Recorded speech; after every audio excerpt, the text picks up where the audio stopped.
निकट नहीं आ सकती है देवराज। आ भी जाए तो उल्टे पांव लौट जाती है। आप भूल रहे हैं कि मेरे पास संजीवनी मंत्र है। दैत्य गुरु शुक्राचार्य, आप महान विद्वान हैं, महाज्ञानी हैं।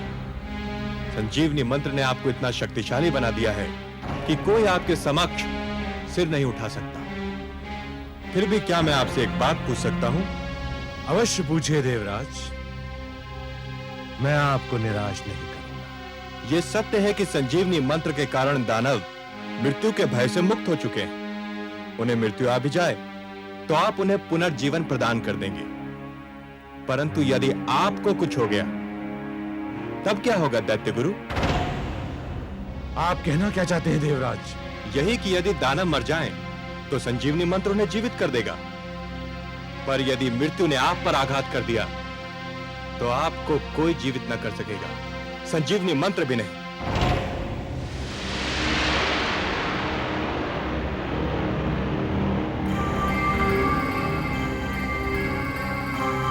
आपको तो भली भांति स्मरण होगा कि भगवान शिव ने क्या कहा था।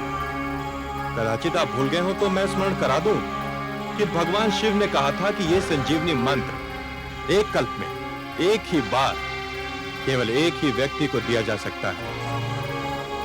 इसका अर्थ यह हुआ दैत्य गुरु कि यह खेल उसी समय तक सीमित है जब तक आप हैं।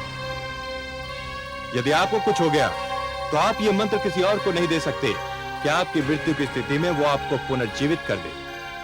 और हे दानवराज, यदि दैत्य गुरु शुक्राचार्य नहीं रहे तो आप सबका क्या होगा? आप सब भी एक एक करके मृत्यु की गोद में समाते जाएंगे। केवल अमृत ही हम सबको मृत्यु से बचा लेगा।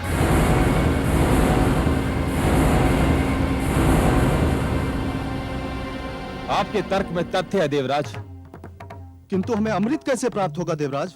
मैं पूरी योजना लेकर उपस्थित हुआ हूं। अमृत समुद्र मंथन द्वारा प्राप्त होता है, पर समुद्र मंथन एक बहुत विशाल अभियान है। पूरे समुद्र को मथना कोई परिहास नहीं है, वो भी इस स्थिति में जब मंदर पर्वत जैसी मथानी होगी और वासुकी नाग की डोरी। यह तो वास्तव में बहुत कठिन और महान अभियान होगा। आप ठीक समझे दानवराज, ये कठिन और महान कार्य अकेले दम न हम कर सकते हैं और न आप। हम दोनों मिलकर ही इस विशाल अभियान को सफल बना सकते हैं। परंतु यह स्मरण रखिए कि अमृत की प्राप्ति है, वो बहुत आवश्यक है। मैं इस आवश्यकता के विषय में भी जानना चाहूंगा देवराज। अमृत हम सबको अमर कर देगा।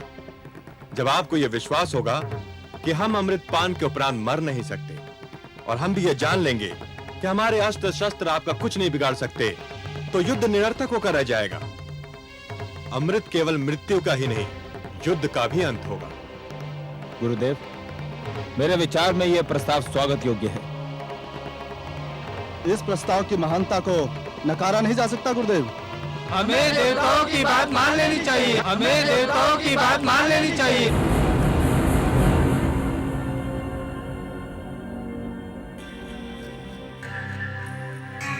देवताओं से ये आशा रखना कि वो सद्भावना के कारण हमसे सहयोग और समझौता चाहते हैं, मरुस्थल से ये आशा रखने के समान है कि वो मधुबन में बदल जाएगा।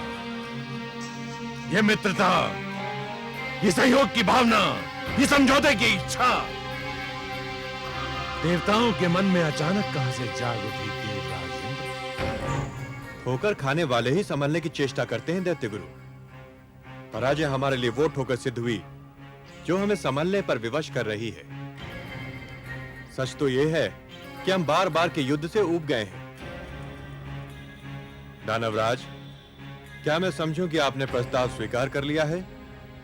मुझे देवताओं पर तनिक भी विश्वास नहीं है, परंतु देवराज आपके इस तर्क ने मुझे निरुत्तर कर दिया है कि मैं संजीवनी मंत्र से सबको जीवित कर सकता हूं, परंतु स्वयं को नहीं। मेरी मृत्यु की स्थिति में मेरे शिष्यों का भविष्य अंधकार में डूब जाएगा। अपने शिष्यों के हित के लिए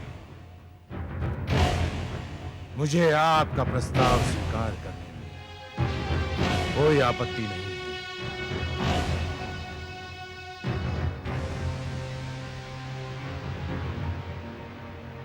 हमें आपका प्रस्ताव स्वीकार है देवराज। हम आपको सहयोग देंगे।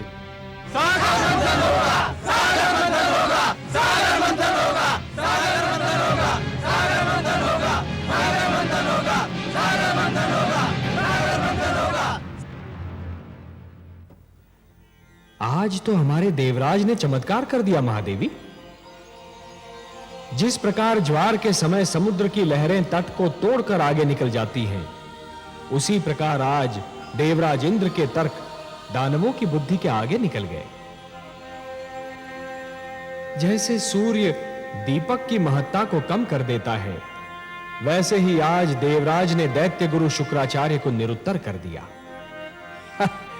जिस युद्ध को देवराज हार चुके थे, उसी युद्ध को उन्होंने दानवों की सभागार में जीत लिया। उन्होंने यह सिद्ध कर दिया देवी कि युद्ध केवल रणक्षेत्र में नहीं होता, विवाद क्षेत्र में भी होता है, और उसे विवाद क्षेत्र में जीता भी जा सकता है। भोर समय का भूला सांझ पड़े घर लौट आए तो उसे भूला नहीं कहते। लगता है देवराज वास्तव में ठोकर खाकर संभल गए हैं। आज तो उन्होंने दैत्य गुरु शुक्राचार्य जैसे विद्वान को भी तर्कहीन कर दिया। हां, परंतु हमारे देवराज का मन सूर्य की भांति बड़ा विचित्र है देवी। जब अंधेरे से सवेरा निकलता है, तब सूर्य की किरणें बहुत शीतल होती हैं, परंतु जैसे जैसे दिन चढ़ता जाता है, वैसे उन किरणों की शीतलता लुप्त हो जाती है और वही किरणें ताप की वर्षा करने लगती हैं। अभी तो हमारे देवराज के मन में पराजय का घाव हरा है। जब यह घाव भर जाएगा, तब हमारे देवराज इंद्र कितने विनम्र रहते हैं, यह देखना आवश्यक है देवी। परंतु आज तो वे दानवों से सहयोग प्राप्त करने में सफल हो ही गए। आपके परामर्श के अनुसार सागर मंथन तो होकर ही रहेगा। हां महादेवी, देवराज की सफलता यह दर्शा रही है कि उनका कार्य तो समाप्त हो गया। अब मेरा कार्य आरंभ होना है। दानव सागर मंथन के लिए उतावले हैं, तो फिर हमें भी देर नहीं करनी चाहिए। पक्षीराज,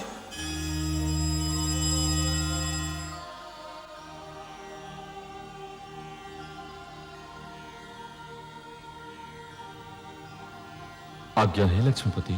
पक्षीराज, आप हमारे सुदर्शन के साथ मंदर पर्वत पर जाइए। जो आज्ञा देवेश्वर।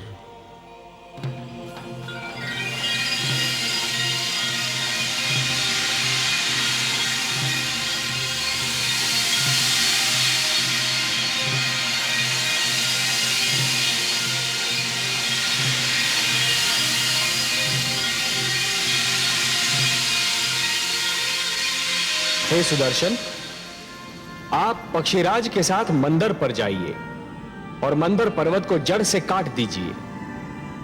और हे पक्षीराज, मंदर के जड़ से कट जाने पर आप उसे हमारे पुष्पक से बांधकर सागर तट पर ले आइए और फिर हमारे अगले आदेश की प्रतीक्षा कीजिए।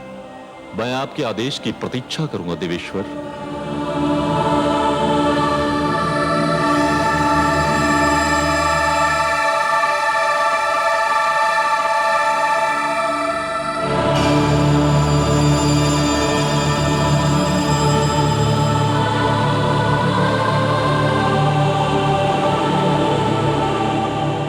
सुदर्शन, आप अपने कार्य का शुभ आरंभ कीजिए। मैं पुष्पक लेकर लौटता हूं।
आपको अपना वचन याद है देवराज? आपने कहा था सागर मंथन से जो भी निकलेगा वो आपके और हमारे मध्य समानता से बांटा जाएगा। हमने यही निश्चित किया था दानवराज, और हम अब भी अपने वचन पर अडिग हैं। तो फिर ठीक है, सागर मंथन का शुभारंभ होगा। पक्षीराज जैसे ही मंदर पर्वत लेकर आएंगे, मंथन आरंभ कर दिया जाएगा।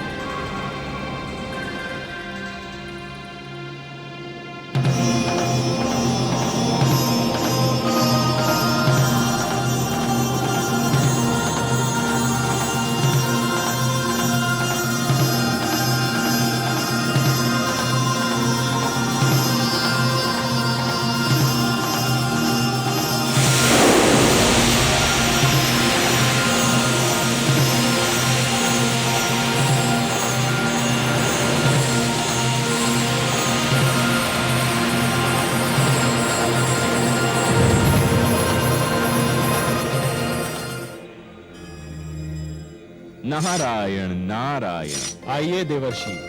प्रणाम माता। प्रणाम सर्वेश्वर। प्रणाम। आपने बुलाया मुझे? हाँ देवर्षि, हमें आपका सहयोग चाहिए।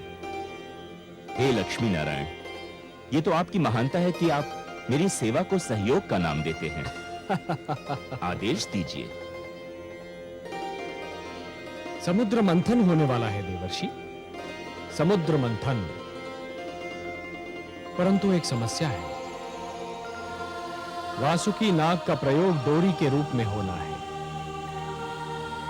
और मंथन के समय उसके मुख से ऐसी भयंकर अग्नि जैसी फुंकारें निकलेंगी कि जो पक्ष उसके मुख की ओर होगा वो झुलस कर मर जाएगा।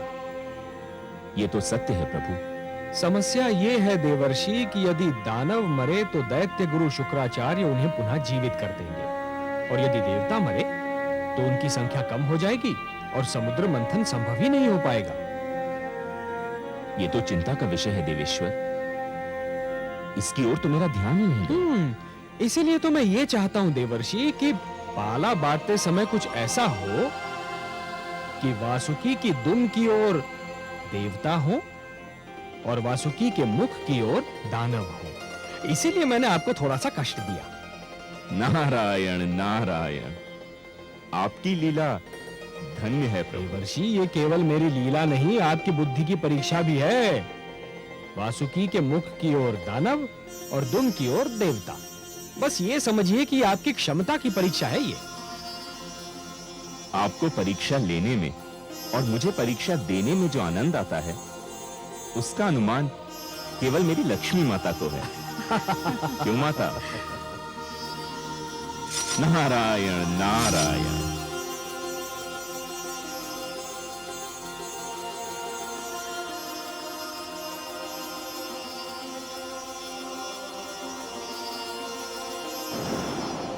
नहीं देवराज, हम दुम का छोर पकड़ेंगे और तुम देवतागण मुख की ओर रहोगे। ये नहीं हो सकता। दानव पक्ष वासुकी के मुख का छोर पकड़ेगा और हम दुम की ओर रहेंगे। दानवराज ने जो कह दिया वही होगा। हमारे देवराज के निर्णय भी कोई नहीं बदल सकता। तो फिर समझ लो संधि समाप्त हो गई और समझौता भी टूट गया। नारायण नारायण। आइए देवर्षि, स्वागत है।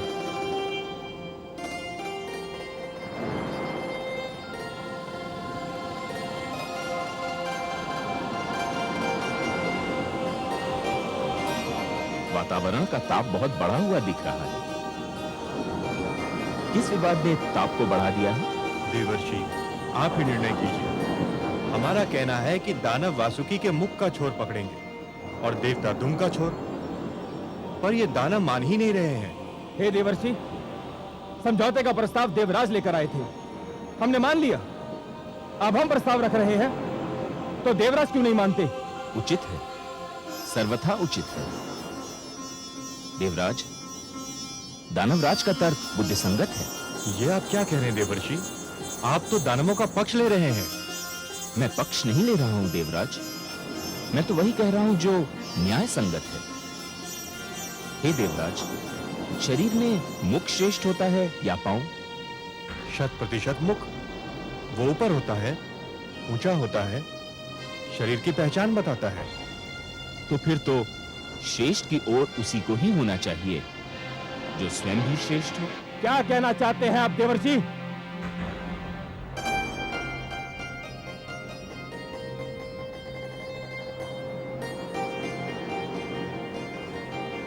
मैं ये कहना चाह रहा हूं दानवराज कि जिस प्रकार शरीर में मुख श्रेष्ठ होता है, उसी प्रकार सृष्टि में देवता श्रेष्ठ है। इसलिए वासुकी के मुख की ओर तो देवताओं को ही होना चाहिए। आप हमारा अपमान कर रहे हैं देवर्षि। हमने देवताओं को परास्त किया है, युद्ध क्षेत्र में उन्हें सर झुकाने पर विवश कर दिया था। देवता श्रेष्ठ थे, अब नहीं है, और पराजित कभी श्रेष्ठ नहीं हो सकता। अब तो केवल हम श्रेष्ठ हैं। उचित है, सर्वथा उचित है। इस विषय पर तो मैंने भी नहीं सोचा था। श्रेष्ठ वही होता है जो विजयी होता है।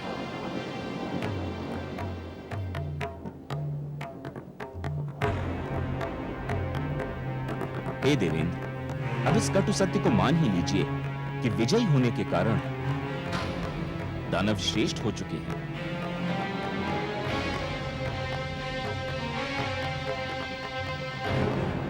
हे दानवराज, श्रेष्ठता की कुछ मांगें होती हैं, और प्रथम मांग यह होती है कि उसे हमेशा श्रेष्ठ की ओर रहना पड़ता है।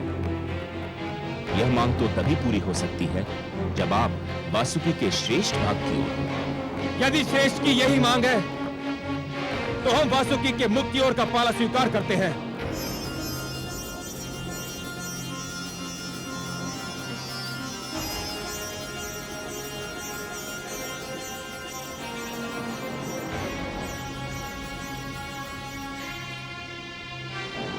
आप वास्तव में श्रेष्ठ हैं दानवराज।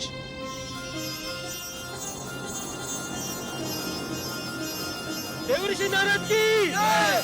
देवर्षि नारद की जय! देवर्षि नारद की जय! नारायण नारायण। नारद के इस खेल से दानव थे अनजान, जीत हुई फिर ज्ञान की, हार गया अज्ञान। सागर मंथन के लिए दोनों दल तैयार, लेकिन क्या हो पाएगा देवों का उद्धार।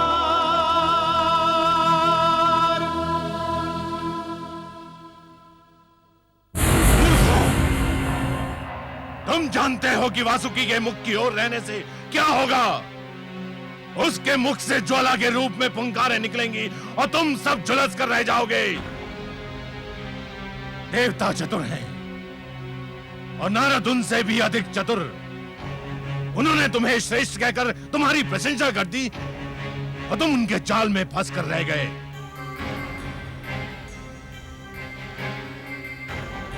परंतु गुरुदेव, अब तो हमने उनका प्रस्ताव मान लिया है। यदि अब हमने उनका निर्णय नहीं माना तो हमारे अपने लोग हमें संदेह की दृष्टि से देखने लगेंगे। भूल मेरी थी जो मैंने तुम लोगों पर भरोसा किया। मुझे स्वयं वहां पर उपस्थित रहना चाहिए था। अब क्या होगा गुरुदेव?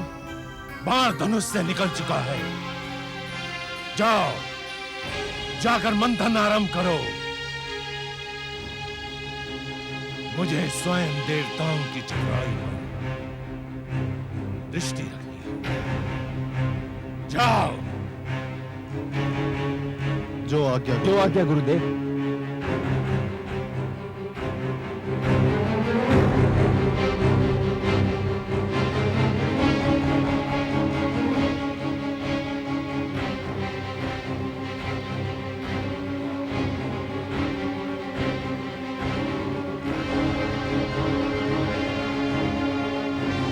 सर्वानु,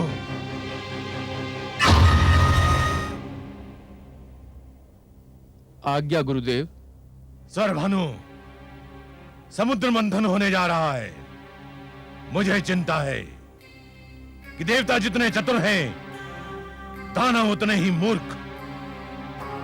ना जाने मैं कब से उनकी मूर्खता को चतुराई में बदलने की चेष्टा कर रहा हूं। मुझे विश्वास है कि देवता अमृत के बंटवारे में भी चतुराई अवश्य दिखाएंगे। तो फिर आपका मेरे लिए क्या आदेश है? मैं ये कार्यभार तुम्हें सौंपता हूं। तुम ध्यान रखोगे कि अमृत के बंटवारे में कोई पक्षपात ना हो। जितना अमृत देवताओं को मिले, उतना ही दानवों को मिले। आप निश्चिंत रहिए गुरुदेव, मेरे होते हुए कोई असमानता नहीं हो सकती।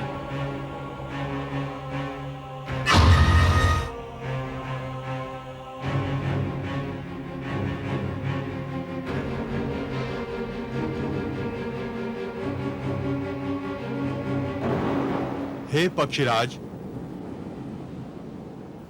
अब पर्वत को उठाइए और इसे समुद्र के बीचों बीच रख दीजिए।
देवराज, अंदर समुद्र तल में टिक नहीं पा रहा।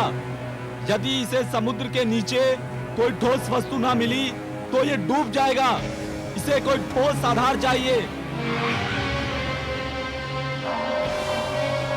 तो फिर मंथन कैसे होगा देवराज? कोई उपाय तो करना ही होगा। हम इतने बड़े आकार की कोई ठोस वस्तु कहाँ ढूंढने जाएंगे जिस पर मंदराचल टिक सके? मेरी तो बुद्धि काम नहीं करती। हमें कोई ठोस चट्टान तो ढूंढनी ही होगी। यह जटिल कार्य तो आप देवताओं को ही सुहाएगा। हमें अनुमति दीजिए। दानवराज ठीक कह रहे हैं, हमारे पास नष्ट करने को समय नहीं है। चलो दानवीरो, हो चुका सागर मंथन। ठहरिए दानवराज। देवराज, हम ठहर कर क्या करेंगे? मंथन तो संभव नहीं है। समुद्र मंथन यदि इतना सरल होता, अमृत का मिलना यदि इतना सहज होता दानवराज, तो यह कार्य कब का हो चुका होता। परंतु जैसे नागमणि को प्राप्त करने के लिए जोखिम झेलना पड़ता है, वैसे अमृत प्राप्त करने के लिए कठिनाइयों से तो जूझना ही होगा। परंतु इस कठिनाई का तो कोई उपाय दिखाई नहीं देता। उपाय है। हे देवराज, क्षीर सागरवासी भगवान विष्णु के अतिरिक्त और कोई नहीं जो हमारी सहायता कर सके। हाँ देवराज, केवल वही हमें इस संकट से उबार सकते हैं। हमें लक्ष्मी नारायण से सहायता मांगनी चाहिए। हमें अपने लक्ष्मीपति की स्तुति करनी चाहिए।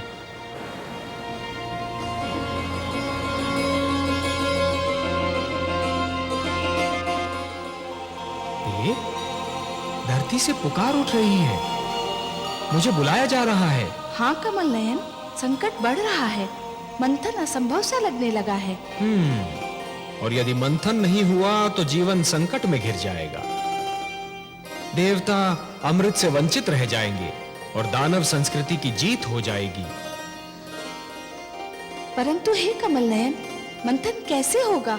मंदराचल तो समुद्र में डूबा जा रहा है। उसे स्थिर करने के लिए कोई महान ठोस वस्तु मिलेगी कहां से भला? प्रिय, मैं धरती और जीवन का पालक हूं। धरती और जीवन की रक्षा करना मेरा कर्तव्य है। मैं मंदराचल को अपनी पीठ पर रोक लूंगा। आप मंदराचल को अपनी पीठ पर रोकेंगे? हां प्रिय, मैं कूर्म का रूप धारण करूंगा। यह मेरा कूर्मा अवतार होगा। दूसरा अवतार, मंदर पर्वत मेरी पीठ पर टिक जाएगा और फिर समुद्र मंथन में कोई कठिनाई ही नहीं होगी।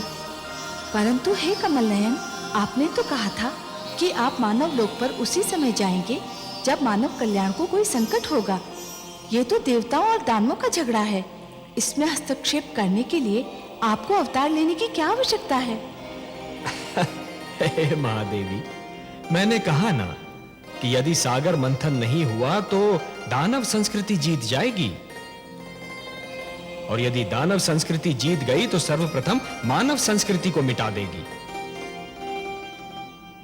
देवता उनके आगे नहीं टिक पा रहे तो मानव कहां से ठहरेगा? वो तो और भी दुर्बल है, और इसीलिए ये देवताओं और दानवों के झगड़े से अधिक मानव कल्याण का प्रश्न है। मुझे जाना ही होगा। और मैं, क्या मेरे भाग्य में फिर वियोग की घड़ियां लिखी हैं? प्रिय, वियोग के उपरांत जो मिलन होता है उसका आनंद ही कुछ और होता है। वियोग तो मिलन की मिठास बढ़ा देता है प्रिय, और फिर ये वियोग इतना लंबा नहीं होगा। हम शीघ्र फिर मिलेंगे, और ये मिलन इतना सुंदर होगा प्रिय कि आप इसे कदापि नहीं भूल पाएंगी। मैं तो वियोग शब्द सुनते ही उदास हो गई थी, परंतु आपके सुंदर मुख से मिलन शब्द सुनते ही मैं आनंद विभोर हो उठी हूं। कैसा होगा अपना ये मिलन कमल नयन? इस बार आप मेरी भुजा में लीन अवश्य होंगी महादेवी, पर आपका जन्म सागर मंथन से होगा। समुद्र मंथन से जो अनमोल रत्न निकलेंगे, उन्हीं के साथ आप भी निकलेंगी। हे महादेवी, अमृत और आप, यही दो तो इस सागर मंथन की सबसे सुंदर उपलब्धियां होंगी। आप प्रेम का प्रतीक हैं, ममता का स्वरूप है, और जीवन के लिए प्रेम और ममता अमृत से कम नहीं देवी। सत्य पूछिए तो प्रेम और ममता तो अमृत से भी कहीं अधिक सुंदर और महान है। अमृत तो केवल देवताओं के लिए होगा देवी, परंतु आप इस सागर मंथन की सबसे महानतम उपलब्धि होंगी, क्योंकि आप ही मानव कल्याण का सर्वश्रेष्ठ साधन बनेंगी।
मानव के हित में सदा लेते हैं अवतार। सागर मंथन का लिया नारायण ने भार। लीलाधर भगवान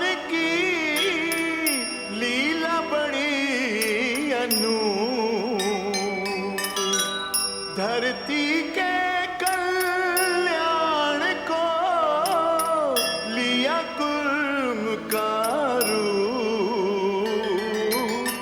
लिया कुर्म का रूप।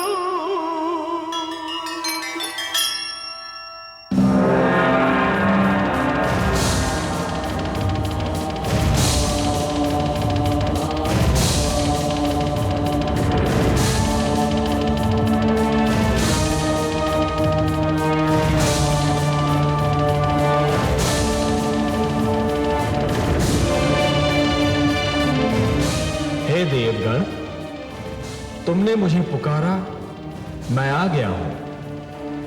ये कूर्म नहीं, स्वयं मैं हूं। मैं सागर तल में जा रहा हूं देवगण। मैं मंदराचल को अपनी पीठ पर धारण करूंगा, फिर मंदराचल कदापि नहीं डूबेगा और तुम देव और दानव सरलता से सागर मंथन कर सकोगे।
गुरुदेव, सागर मंथन से अमृत के स्थान पर विष निकल आया है।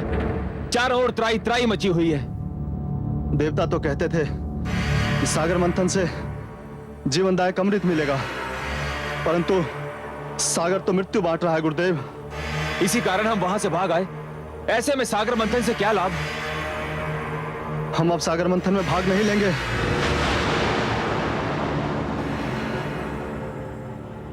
मूर्खता मत दिखाओ। तुमने ये कैसे मान लिया कि सागर मंथन से केवल अमृत निकलेगा, और वो भी सबसे पहले? मूर्खों, इस मंथन से अनेक ऐसे पदार्थ, अनेक ऐसे रत्न निकलेंगे जिसकी किसी ने कल्पना भी ना की हो। परंतु गुरुदेव, अभी तो सागर तट पर जाना मृत्यु को निमंत्रण देना होगा। वहां चारों ओर विषैली वायु के बादल फैले हुए हैं और फैलते ही जा रहे हैं। वहां तो खड़े रहना भी असंभव है।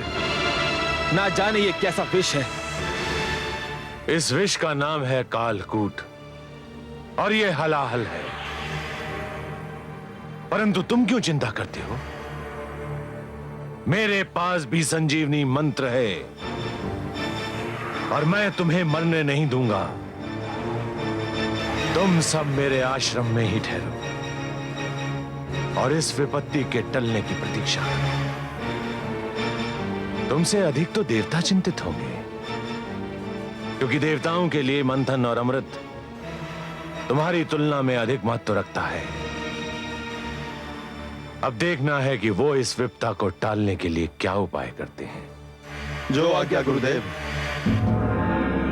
रक्षा कीजिए, रक्षा कीजिए।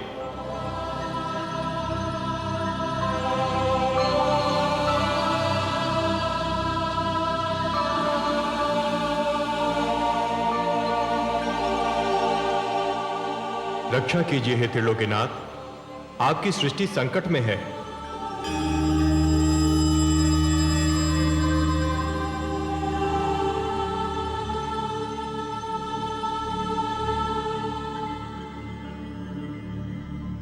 हे विश्वेश्वर, सागर मंथन से जीवनदायक अमृत के स्थान पर प्राणघातक विष निकला है। सृष्टि में हाहाकार मचा है।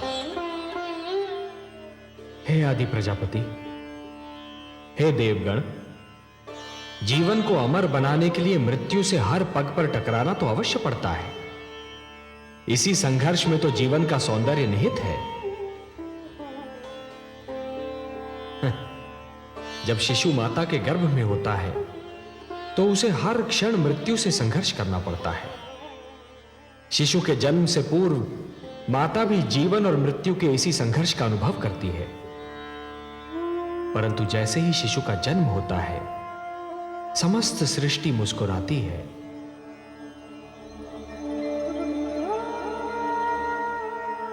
यदि अमृत की प्राप्ति इतनी सरल होती देवगण, तो जीवन और मृत्यु का यह संघर्ष और उसकी यह कथा कब की समाप्त हो चुकी होती। परंतु हे जगदीश्वर, समुद्र में यह विष आया कहां से? यह तो आदि प्रजापति श्री ब्रह्मा की संतान मानव का चमत्कार है। वो जिस वस्तु को भी अपने लिए उपयोगी नहीं समझता, उसे समुद्र की गहराइयों में फेंक देता है। वो ये नहीं सोचता कि जो वस्तु उसके लिए हानिकारक है, वो समुद्र के प्राणियों के लिए भी हानिकारक होगी।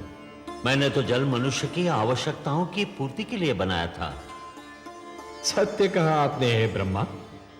जल का तो अर्थ ही है जीवन, परंतु मनुष्य ने उसे व्यर्थ और हानिकारक वस्तुओं का भंडार बना दिया है। उसी प्रदूषण ने बढ़ते बढ़ते विष का रूप धारण कर लिया है। उसे एक न एक दिन समुद्र के गर्भ से बाहर तो आना ही था। हे लक्ष्मी नारायण, क्या यह नहीं हो सकता कि यह विष जहां से आया है, इसे उसी समुद्र में वापस फेंक दिया जाए? नहीं देवराज, नहीं। यह समस्या का समाधान नहीं है। यह तो समस्या से भागने का एक असफल प्रयत्न है। यदि इस विष को पुनः समुद्र के गर्भ में फेंक दिया गया, तो वह दृष्टि से ओझल अवश्य हो जाएगा, पर उसके अस्तित्व का अंत नहीं होगा। वो कल फिर समुद्र के गर्भ से बाहर निकलेगा, किसी और पीढ़ी के लिए संकट बनेगा।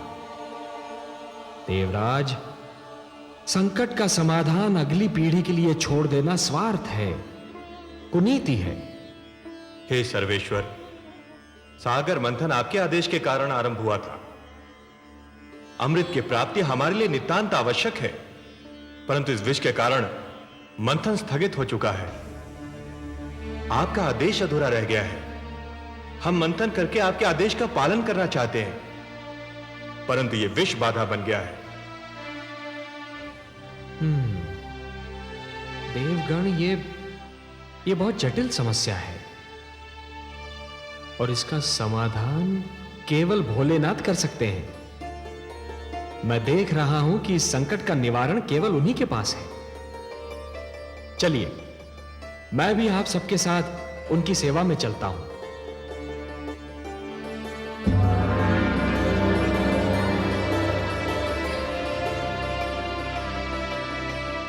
महादेव की जय हो।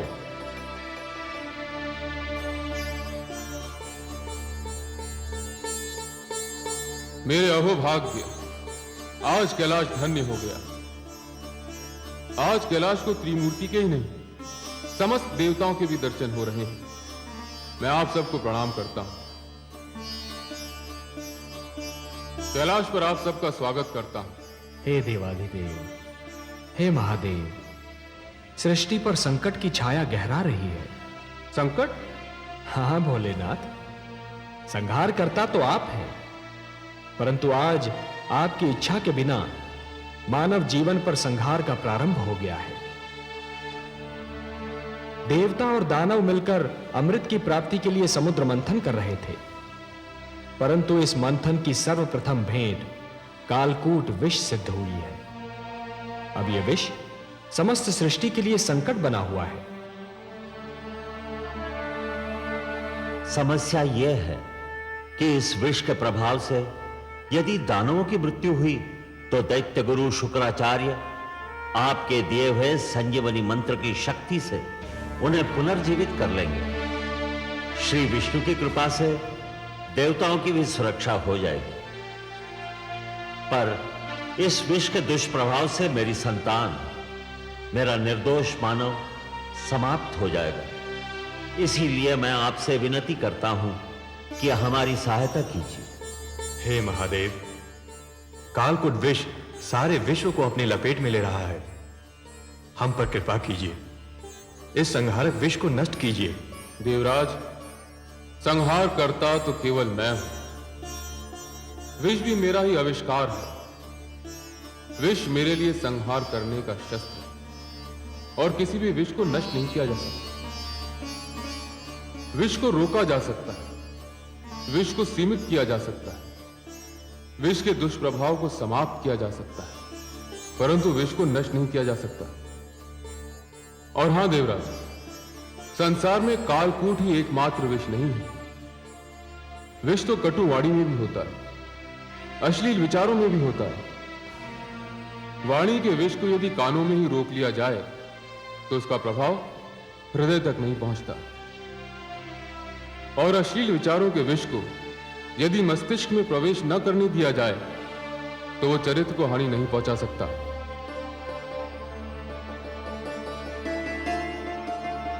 जहां अमृत होता है वहां विष का होना तो स्वाभाविक है, परंतु आप धन्य हैं भोलेनाथ, आप धन्य हैं। कालकूट विष का प्रभाव तो आपके सुंदर तर्क ने ही कम कर दिया। अब शेष समस्या का समाधान भी आप ही निकालेंगे।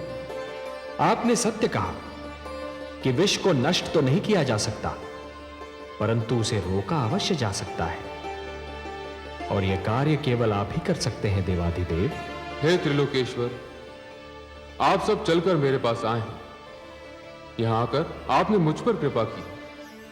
आपके आदेश का पालन करके मुझे हर्ष होगा। मुझे कालकूट को कहीं रोकना होगा, उसकी सीमा का निर्धारण करना होगा। जगत के कल्याण के लिए यह कार्य मैं अवश्य करूंगा।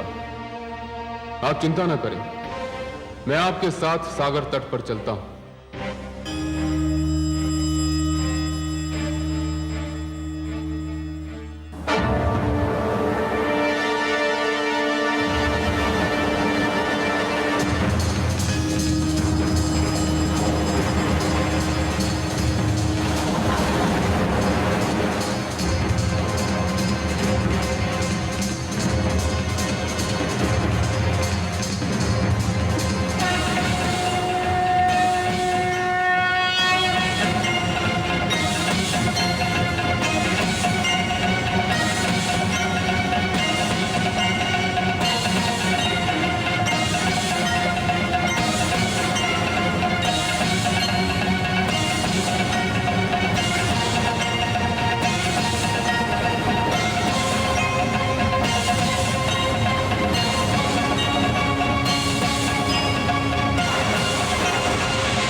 हे महेश, हे महादेव, आज आपने कालकूट विष के प्रभाव से सारे संसार को बचा लिया। आपको कोटि कोटि धन्यवाद। आपने समस्त सृष्टि पर उपकार किया है महादेव। आज आपने महान त्याग और महानतम बलिदान का प्रदर्शन किया है। हे भोलेनाथ, आज से आप नीलकंठ हो गए और यह समस्त संसार इस नीलकंठ का सदैव आभार मानेगा। मैं स्वयं आपका ऋणी रहूंगा नीलकंठ, क्योंकि जिन लोगों की रक्षा मुझे करनी चाहिए थी, आज उन सब की रक्षा आपने की है। आज आपने समस्त संसार को यह ज्ञान दे दिया कि जिस प्रकार सूर्य बनने के लिए अग्नि बनना पड़ता है और अग्नि में जलना भी पड़ता है, उसी प्रकार शंकर बनने के लिए विष का प्राशन भी करना पड़ता है। और हे नीलकंठ, इस विष को आपने कंठ तक रोककर यह भी सिद्ध कर दिया कि विष चाहे जैसा भी हो, उसके प्रभाव को रोकना संभव है। इसलिए मैं स्वयं महाविष्णु आपको प्रणाम करता हूं।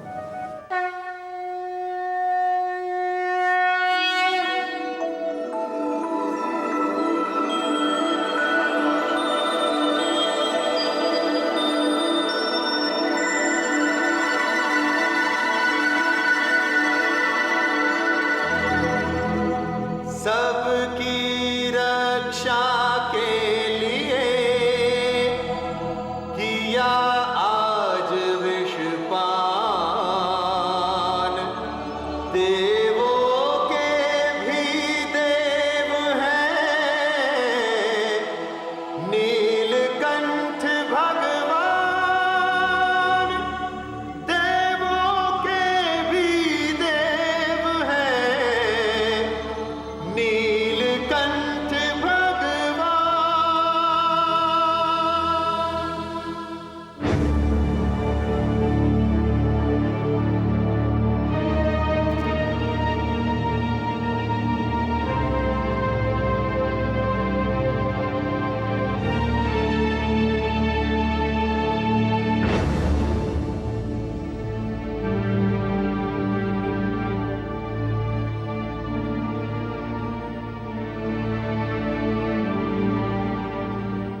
अभिवादन है दैत्य गुरु शुक्राचार्य। कालकूट का संकट टल गया। श्री शिव शंकर ने कृपा की और उसे अपने कंठ में रोक लिया। मैं जानता था इस संकट का निवारण केवल मेरे महादेव ही कर सकते हैं, और वही करेंगे। जय भोलेनाथ। तो अपने शिष्यों को सागर तट पर चलने की आज्ञा दीजिए। रुका हुआ सागर मंथन पुनः आरंभ होना है। अवश्य देवराज, अवश्य। आप चलिए, मेरे शिष्य थोड़े समय में आपसे आ मिलेंगे। तो सागर तट पर पुनः भेंट होगी।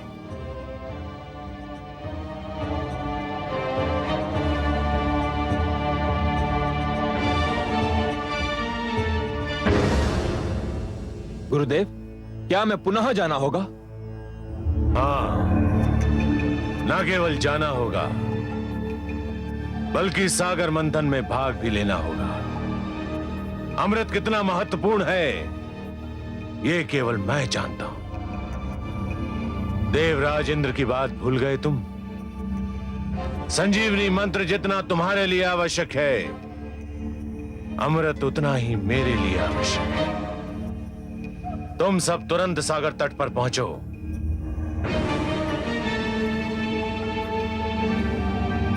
स्वर्भानु, तुम मेरे शिष्यों के साथ जाओ और मेरे आदेश को ध्यान में रखकर उनकी हर क्रिया पर दृष्टि रखो। जो आज्ञा गुरुदेव।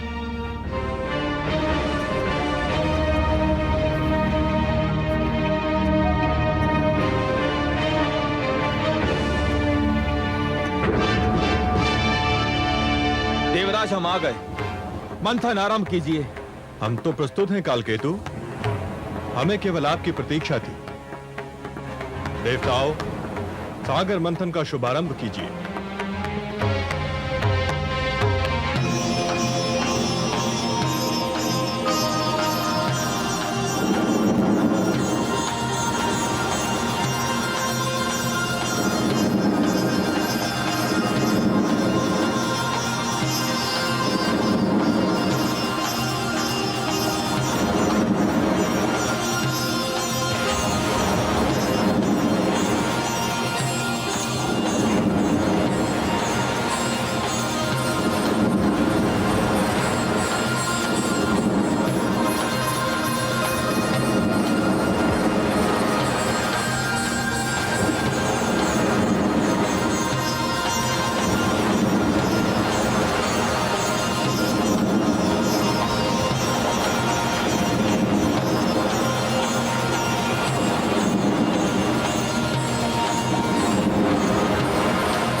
अरे ये तो एक नारी है।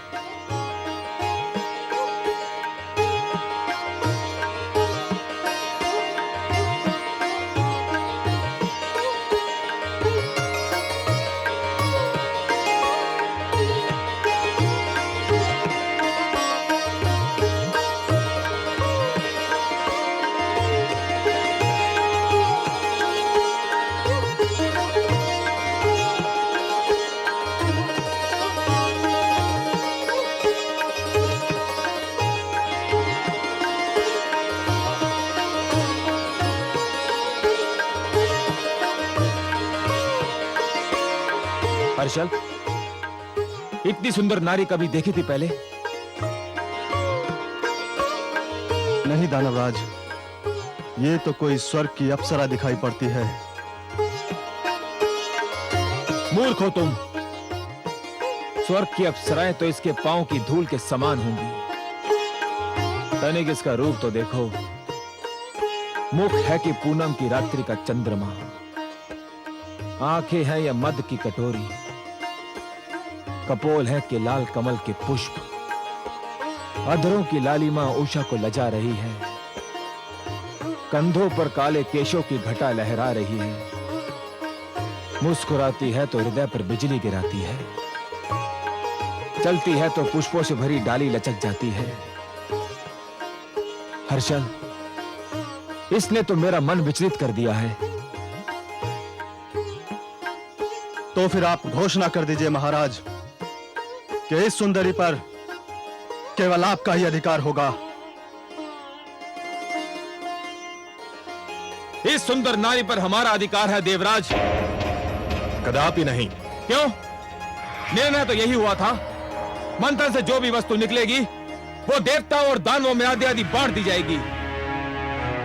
हाँ, यही निर्णय हुआ था, किंतु ये वस्तु नहीं है, प्राणी है, नारी है, स्त्री है। इसका विभाजन नहीं किया जा सकता। मैं कब कहता हूं कि इसका विभाजन किया जाए? मैं स्वयं इसे इसी रूप में प्राप्त करना चाहता हूं जिस रूप में दिखाई दे रही है। निर्णय बहुत सरल है देवराज, यह सुंदरी हमें दे दो। इसके उपरांत मंथन से जो भी निकलेगा वो तुम देवतागण ले लेना। दानवराज बिल्कुल ठीक कह रहे हैं।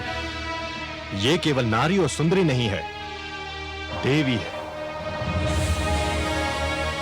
और देवी केवल देवताओं की संगति में रह सकती है, दानवों की संगति में नहीं। तुम हट कर रहे हो देवराज। यह हट का नहीं, सिद्धांत का प्रश्न है। यह देवी तुम्हें नहीं दी जा सकती। तो फिर हम समझौते के अंत की घोषणा करते हैं देवराज। हम समझौता समाप्त नहीं करना चाहते, परंतु यदि यही एक मार्ग रह गया है तो हमें स्वीकार है। समझौते के अंत का दूसरा अर्थ समझते हो देवराज? समझौते का अंत युद्ध का आरंभ होता है। अब हमारी भेंट युद्ध क्षेत्र में होगी। आपकी इच्छा दानवराज, तुम हमें युद्ध के लिए तैयार पाओगे।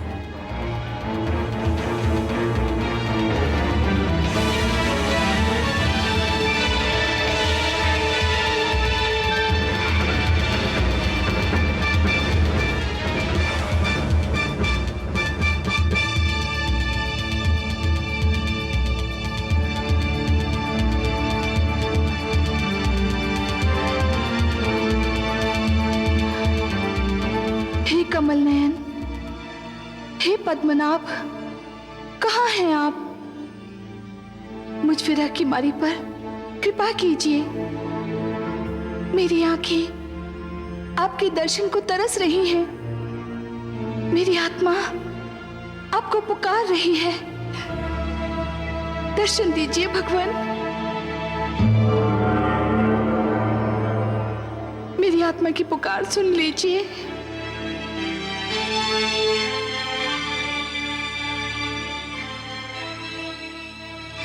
महादेवी, कमल नयन, आपने हमें पुकारा, हम आ गए आपके पास। कमल नयन, आपने मुझे अपनी भुजाओं में ग्रहण करते समय कहा था कि इस बार हमारा मिलन बहुत ही मधुर होगा। हाँ देवी। परंतु धरती पर मुझे आपसे दूर करने की चेष्टा की जा रही है। देवता और दानव मुझे आपसे छीनने के लिए तत्पर हैं, एक दूसरे से युद्ध करने के लिए तैयार हैं। हे कमल नयन, सागर से निकलते ही सबसे पहले मुझे आप ही का ध्यान आया था। आपसे क्षणिक वियोग भी मुझसे सहन नहीं होता। हे महादेवी, उपवन के भाग्य में वसंत का सुख सदैव नहीं होता, उसे पतझड़ का दुख भी झेलना पड़ता है। उसी प्रकार जीवन में भी मिलन का आनंद सदा के लिए नहीं छाया रहता देवी। वियोग की घड़ियां भी आती हैं। तो कब बीतेंगी यह विरह की घड़ियां? मैं तो आप ही की हूं, आप ही के लिए बनी हूं। आपसे दूर रहने का विचार भी मुझसे सहन नहीं होता। हे महादेवी, इस बार आप मंथन में सागर पुत्री के रूप में जन्मी हैं, इसलिए आप धरती के नियमों के अधीन हैं। मैं इन नियमों को तोड़ नहीं सकता देवी। धरती के सारे प्राणियों की भांति आपके भाग्य विधाता भी ब्रह्मा है। आपके भाग्य में क्या लिखा है ये तो केवल वही बता सकते हैं। तो मैं ब्रह्मा जी के पास जाऊंगी, उनसे पूछूंगी कि मुझ पे ये अत्याचार क्यों किया जा रहा है, मुझे अपने नारायण से क्यों दूर किया जा रहा है।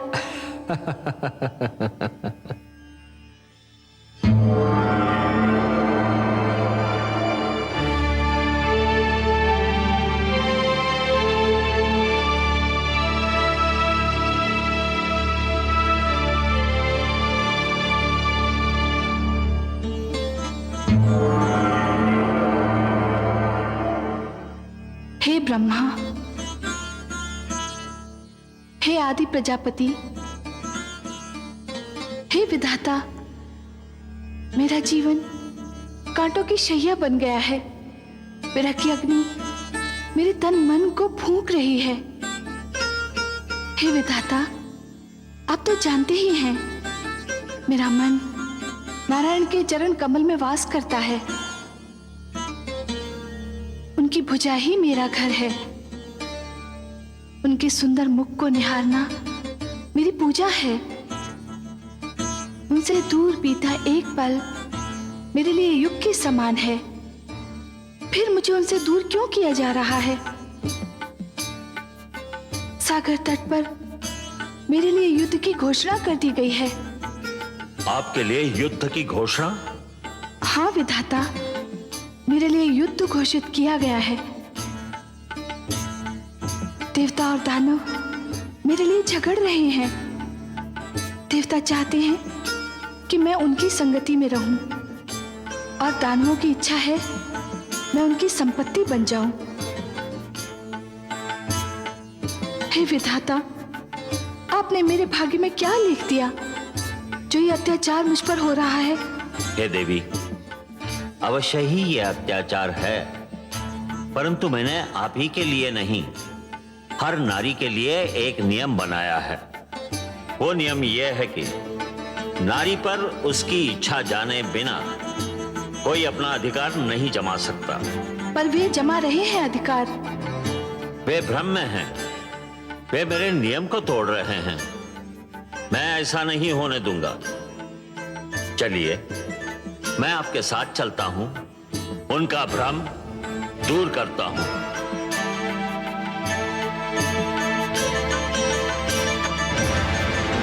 देवताओं, ध्यान रहे कि समझौता तोड़ने की स्थिति तुमने बनाई थी, हमने नहीं। हम तो अब भी कहते हैं सागर मंथन से जन्मी सुंदरी हमें दे दो, हमारा समझौता बना रहेगा। ये संभव नहीं कालकेतु, हम तुम्हारी ये मांग नहीं मान सकते। इसके लिए यदि युद्ध होता है तो हमें कोई चिंता नहीं। चलो वीरो, आक्रमण करो।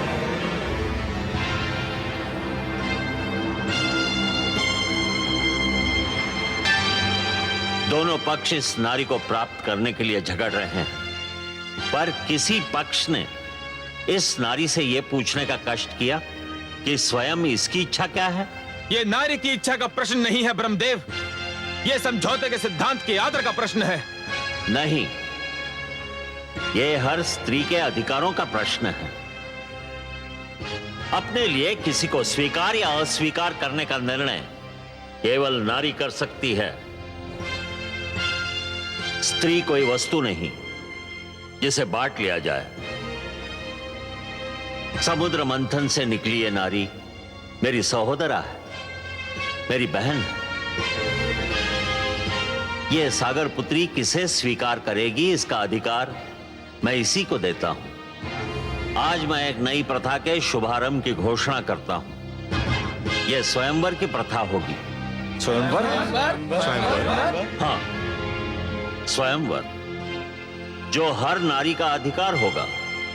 अपनी इच्छा से अपनी पसंद का वर चुनने का अधिकार। इस सागर पुत्री के हाथों में एक पुष्पमाला होगी। यह पुष्पमाला इसके मन की इच्छा की प्रतीक होगी। फिर यह सागर पुत्री जिसके गले में यह माला डाल देगी, समझा जाएगा उसी को इसने अपना वर चुन लिया।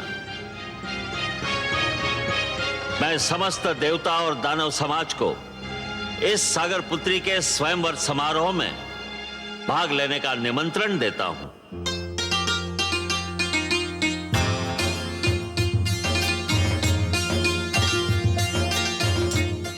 हर्षल, मैं व्याकुल हो रहा हूं।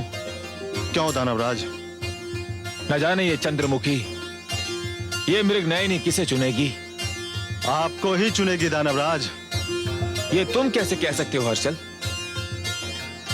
है तो नारी ही दानवराज, और नारी केवल उसी को चुनती है जिसके पास शक्ति होती है। भुजाओं की शक्ति या धन की शक्ति, और ये दोनों ही शक्तियां आपके पास हैं। दानवराज, आपने देवताओं को परास्त किया है। नारी विजय का हाथ छोड़कर पराजय का हाथ कदापि नहीं थामती। आप विश्वास रखिए दानवराज, ये सुंदरी केवल आपको ही चुनेगी।